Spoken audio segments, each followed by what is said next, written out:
All right, Sean. Well, the holiday fun is over. Christmas lights are down for the most part, and winter now really setting in a gray way. It is also pitch black outside at 5:45 at night. Mix it all together, and you have the perfect recipe for the January blues. But as our Sandra Ali shows us, there are some ways to beat them. You're definitely not imagining it if it seems you're surrounded by a lot of cranky people these days. Experts will tell you the cold winter months after the holidays are really tough for a lot of people. And this year, especially hard because of COVID.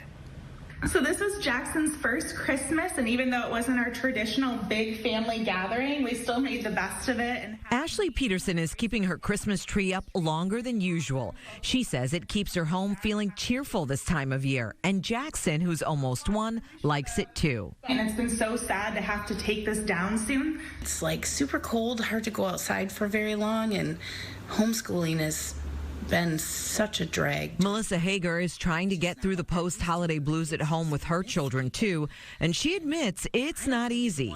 This is not fun. It's kind of the perfect storm of two different things converging to really affect mental health right now. Kelly Houseman is a therapist who typically sees a lot of patients this time of year, most of them dealing with the January blues. Then you add in a pandemic on top of that. Often, many times as therapists, our biggest go-to when people are feeling sad or anxious is to go and be with other people. And this year, the isolation has really been taking its toll on everyone. Houseman tells her patients to start by getting a checkup with their primary care doctor to look for ways to get more vitamin D and maybe look into light therapy lamps. I've had clients that use them that suffer with seasonal depression, that it's been life-changing for them. To boost your mood, she tells her patients to make sure they have at least one thing to look forward to every day.